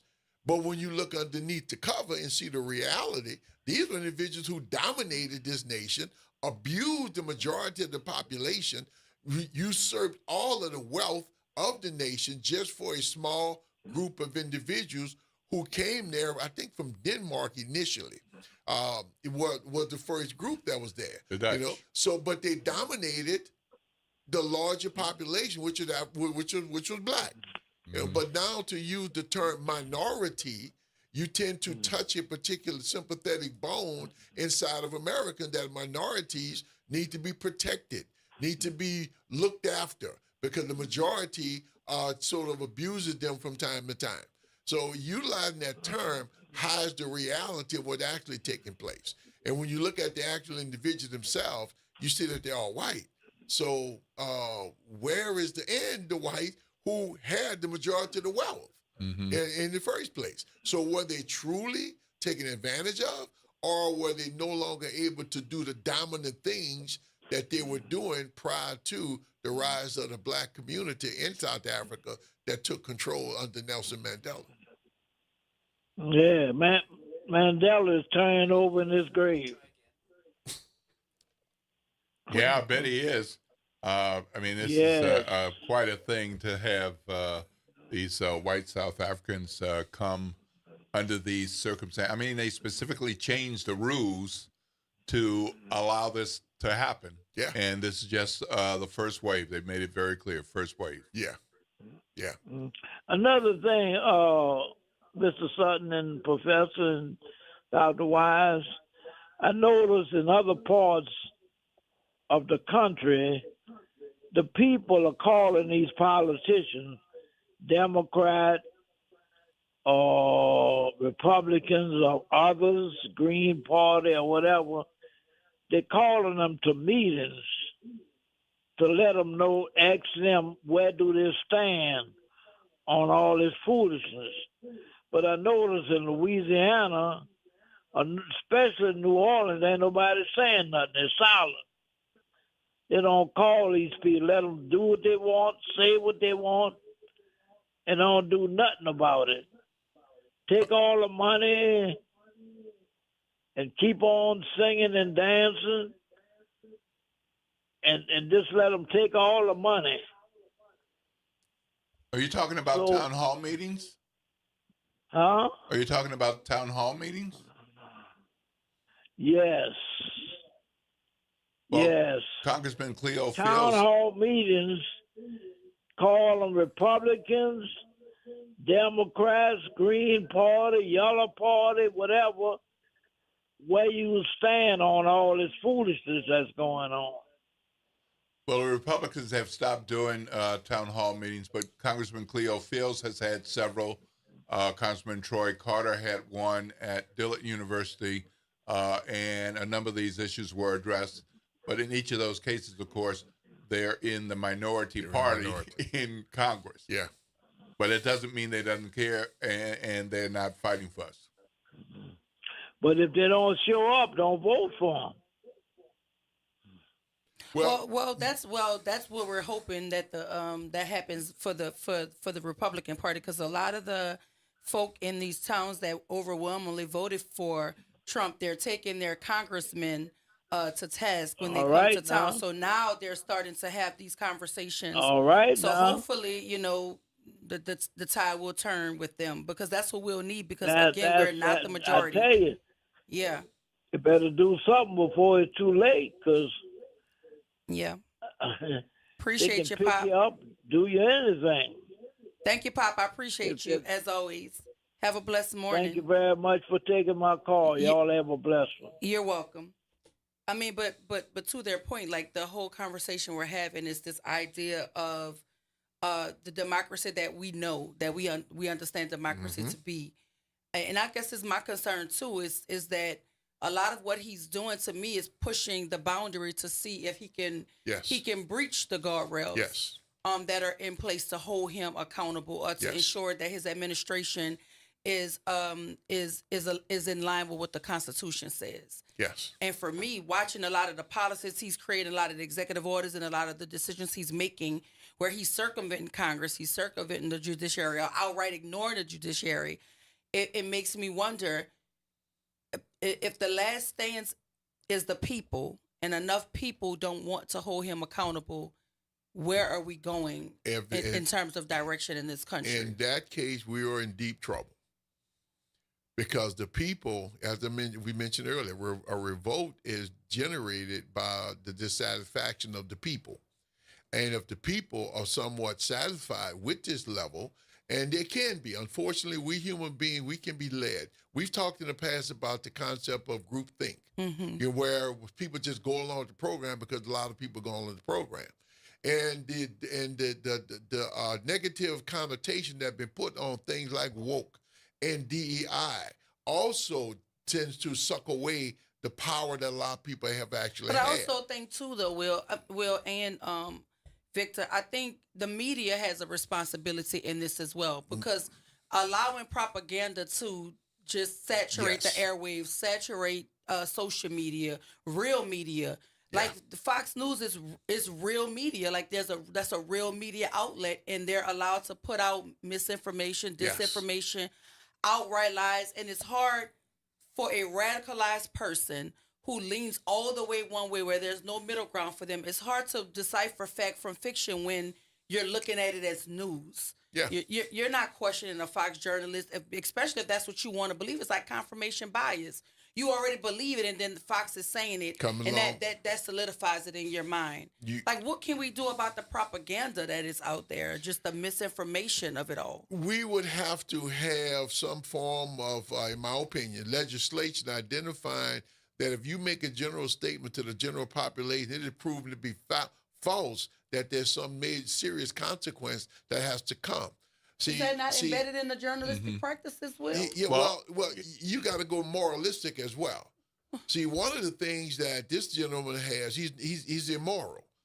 And the nation was founded on the idea that that particular individual who's president has a moral fiber to them, that he would have some form of certain amount of decor and method of behaving in an appropriate manner. Well, this gentleman has none. He's purely about what, if he thinks it's supposed to be real. If he identifies, it's supposed to be real. But isn't one of the pillars of the oath of office to defend the Constitution? Right. And he said that he will, and he put an asterisk by it, as I see it. Yes. Yeah, that's the problem. As I see it. And so you're talking about guardrails, and he's looking at it as that's guardrail. Like it's discretionary. That is a guardrail for you. It is not a guardrail for me. And I direct my folks to go about this the way I see it. And if y'all want to argue about it later, you can argue about it. You can even take it to court. But meanwhile, we're moving ahead. So how do we? That's that approach. Well, unfortunately, democracy is a messy process. It's not a single person that can come in and say, look, you're doing something wrong, we're going to move you out the way. Democracy takes time. You know, some of the terms that can be utilized to describe it is sausage making, because everybody who's in a particular position has something to say about it. Those individuals in that position who we've elected to represent us are not saying anything about it. So why does it feel like it only takes a long time when you're trying to do the humane thing or the right thing, but it seems like he's spending no time doing all of the wrong things, and it seems like he's getting away with doing all of the wrong things without these checks and balances that we're saying takes a long time to get things right? Because you have, and to do it right in a democratic process, you have many voices. In the autocracy, you have one voice. One voice gets things done really rapidly. So how come the many voices aren't standing firm against the one voice? Well, how is that not happening here? Well, they actually are, but you're not hearing a great deal about it. All the lawsuits that are going out about the executive orders, those are attempts at derailing the thing that he's attempted to do. No, I get that. I get that, Victor. But to fly 59 people into this country, and you just have the discretion to do so when you're also simultaneously saying no to hundreds of thousands of folk, then that seems to me like that's a fast track way to do the wrong thing, because there can't be protocol, there can't be policy. It can't, because if it were so, this wouldn't be the first set of people to seek refuge in this country. You're 100% correct, and understand the purpose. And we're going to utilize the measurement against Hitler. Hitler was able to mobilize Germany and move Germany against Europe quick, fast, because of one man making a decision. It took the Allies a very long time to generate enough momentum in order to destroy this situation. Because in a democracy, you have multiple voices making decisions, and you got to find some way to get the multiple voices to all come in agreeing, and it takes time for that. When there's one man rule, hey, I can make a decision right now. We on the march. Yeah, so it takes a while, and there's a lot of people, unfortunately, who voted for this gentleman and are still holding on to it. And I believe psychologically, for them to go against this now is identifying they made a mistake. A lot of people can't acknowledge making a mistake. So when you hear people attempt to decide what he has said, well, what he really meant was, you've heard that a great deal of people twist themselves into knots, attempting to explain what he said in some process that is seen to be appropriate. You know, and then, well, he really meant this, and he really meant that. No, that's not what he actually said. So when you have that many individuals in positions of power who he made sure he put in position that will follow whatever he wants, now you're moving toward what you're feeling. That dissatisfaction that you're feeling, a lot of Americans are feeling that. It is that dissatisfaction when it reaches a particular zenith will rise up, and I'm hoping that the midterms will be that point in time where the voices will rise up and take charge, and democracy will again take control and run things. But it's going to take a while. Democracy is a messy process. It takes time because it has multiple voices that are involved, and it takes time to get them voices lined up in the same direction. Well, we have multiple voices that we need to listen to in terms of our sponsors, because we have to go to break. Oh, yes. And hear a word from our sponsors. But when we come back, we're going to get right back into it and talk about the psychology and messiness of democracy right here at WBOK 1230 AM, what New Orleans is talking about. All day long. I sent you.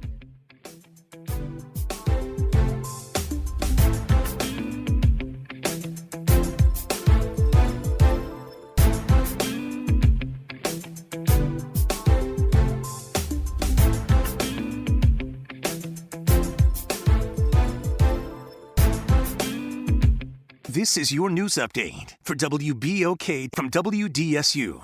For all your news and weather, watch WDSU News, New Orleans' leader in live, local, late-breaking news. Today at noon and 4 p.m. Mostly sunny skies and comfortable today. Highs reach the mid-80s. Tonight's lows drop into the 60s and the lower 70s. It will stay dry the rest of the week. Heat is on the way. Wednesday's highs are in the upper 80s. Thursday could see multiple areas hit 90. Humidity increases too, so expect to feel like the upper 90s to 100. From the WDSU First Warning Weather Center, I'm Raven Richard. Hi, this is Arnie Filko. Let's elevate every Tuesday through Thursday from 6 to 7 o'clock p.m. as we discuss the community, the country, and the world, from politics to current events to sports. We look forward to your input and continuing the quality programming on your community station, WBOK. Join Carrie and I every Tuesday through Thursday, 6 to 7 o'clock p.m. on Elevated Conversations, the Arnie and Carrie Show. See you soon. The legendary Broadway show is back. The Wiz. The Chicago Tribune raves. It's an eye-popping, high-intensity revival and a cause for celebration. The music, the voices, the legend returns. Entertainment Weekly says, run, don't ease on down to this spectacular revival. The Wiz. Playing the Sanger Theater May 13th through 18th. Tickets at BroadwayInNewOrleans.com. Hey, New Orleans, look for important changes to your natural gas service. This summer, Delta Utilities takes over for Entergy Gas with a Louisiana-born, Louisiana-based approach to safe, clean, reliable natural gas. No interruptions or rate changes due to the transition, just dependable service and modernized technology to keep you running smoothly. Get to know us at deltautilities.com and stay tuned for more later this summer. Delta Utilities, focused on natural gas, committed to New Orleans. The Breeze. As a rideshare driver, I love keeping my car smelling fresh and clean. So when I'm driving, I only trust Febreze car vent clips, featuring 3 distinct intensity settings, because it's that little touch that sets me apart. I can turn the intensity down for subtle freshness, or I can turn it up for when I want lots of scent. So whether it's set to low, medium, or high, with Febreze car, I know my car's going to smell amazing. Which keeps my driver rating right where it belongs. Picking up Oscar! Hey everybody, it's Kimber White Dupree. And it's Graylin Bryant Banks from the front porch. We're coming up next. Good morning, Wake Up. The Good Morning Show. Good morning. On WBOK.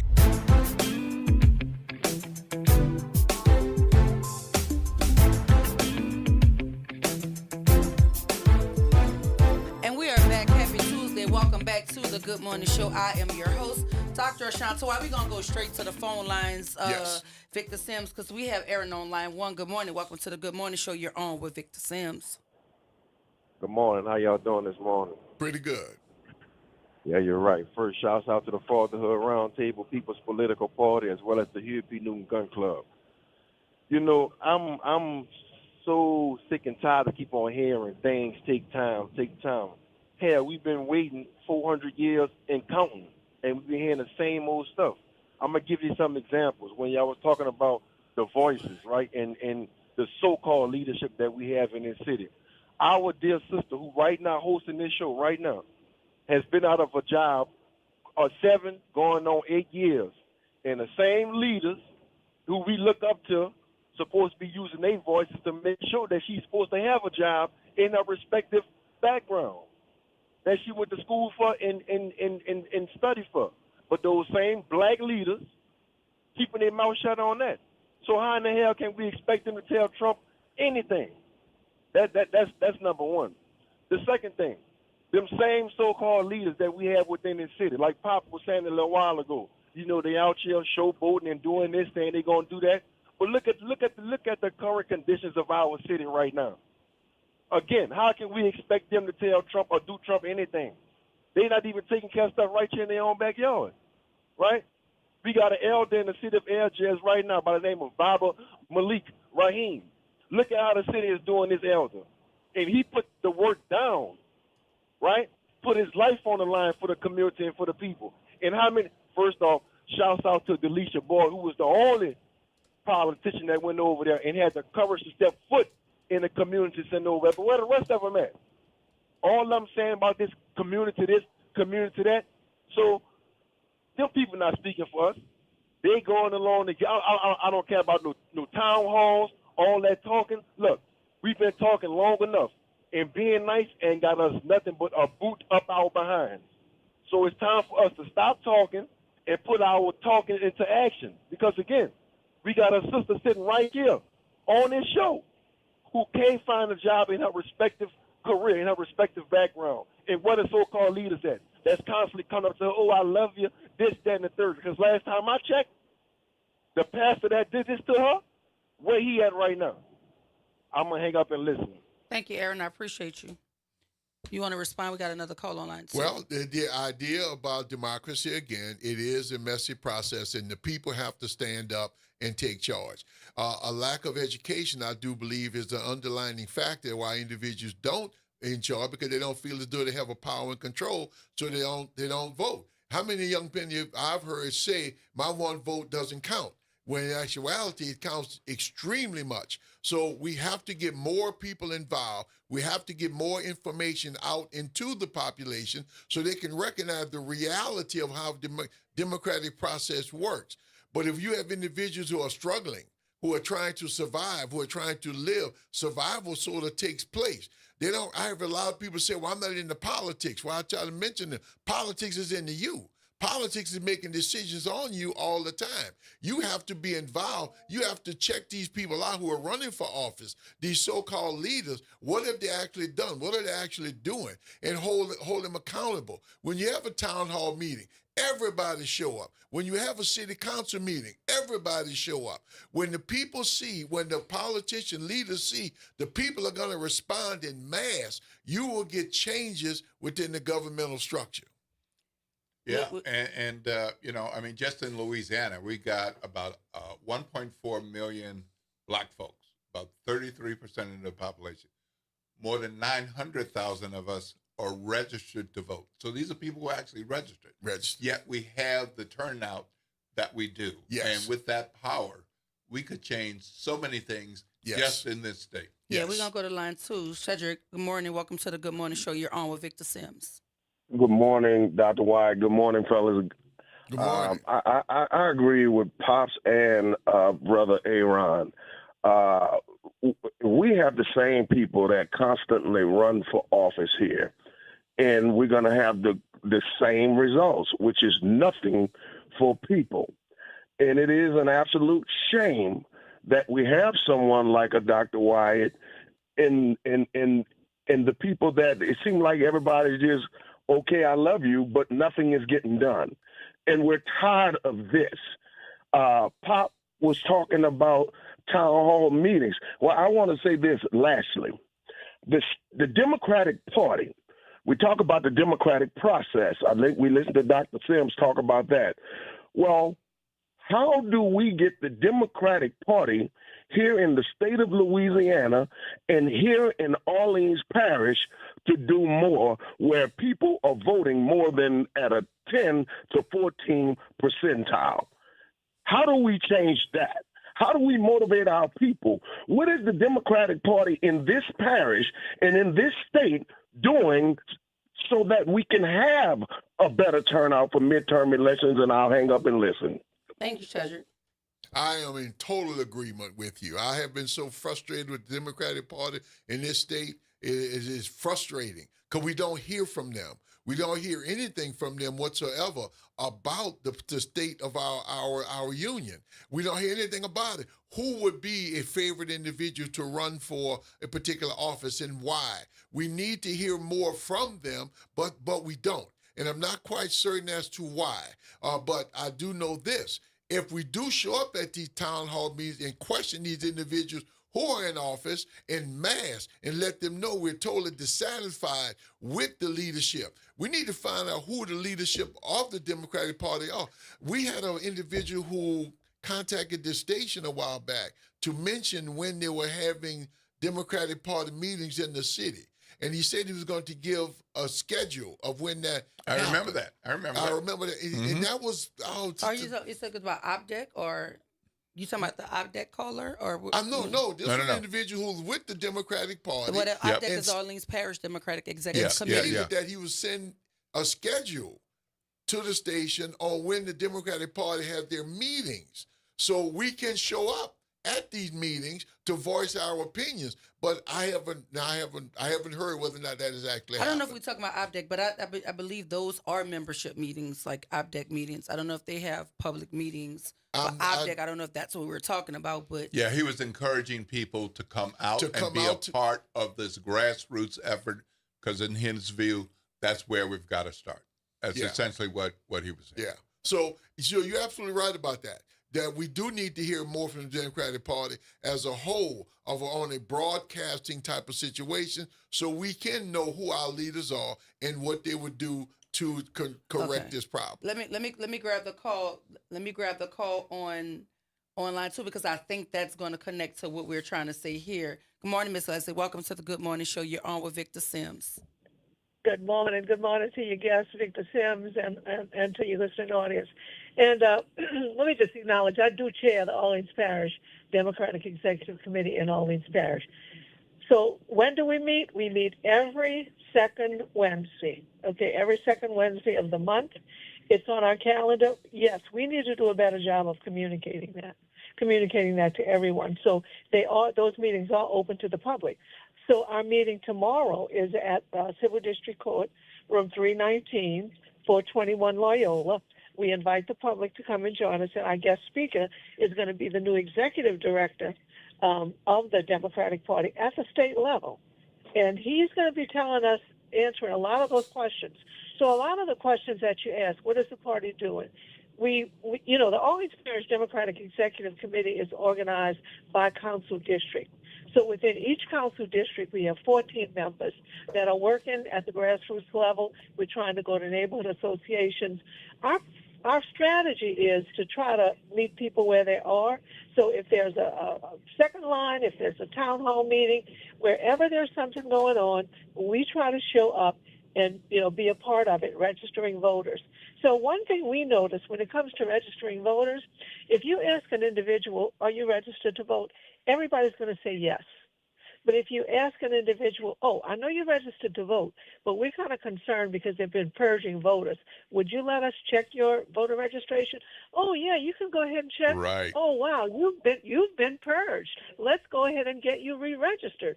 And we have 2 of our members that develop QR codes that allow us to do that very, very easily. Now, I will agree with you, caller. What we tried to do when I first became chair is at every council district, identify every neighborhood association in that council district and go to those, meetings and say, hey, remember that long list of people that you voted for and you had to pick 14? Well, we're the 14 that were successful in becoming elected members of the party.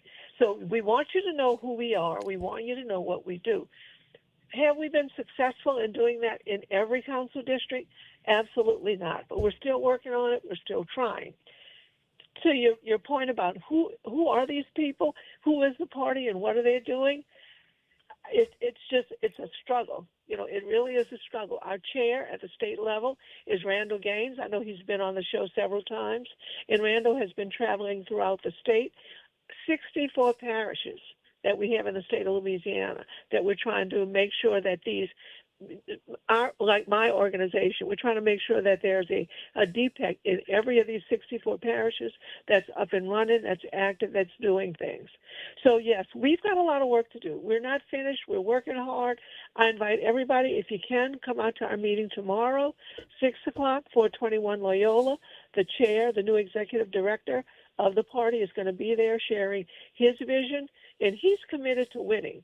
I know you're aware of this, but we don't have one statewide elected Democrat in the state of Louisiana.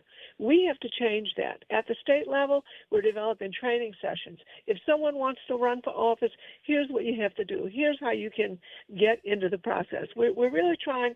It's almost like starting all over again. When we got our new chair, Randall Gaines, it was like, let's start over. We have so much to do. Our strategy is to win. How do we identify more Democrats? How do we identify new Democrats? How do we nurture young Democrats who want to get in? We have a very active Young Democrats Association in the state of Louisiana with a very dynamic young leader. And like I said, these things are happening. We just don't get it out enough. We just don't communicate it enough. So we've got to get that information out so that the public can be aware. But I do invite everyone, please come out tomorrow if you can. Join us, 6 o'clock, 421 Loyola. Thank you, Ms. Leslie. We appreciate you. Look, we got to wrap because we over time, but we want to thank you, Victor Sims, for joining us, talking about the psychology of democracy. I want to shout out all of the WBOK listening audience. But y'all stay tuned. Up next for the Front Porch, we're Grilling and Kimber, sort of the Good Morning Show, and Dr. Ashanta White. We're going to see y'all tomorrow. This is WBOK 1230 a.m. what New Orleans is talking about. All day long.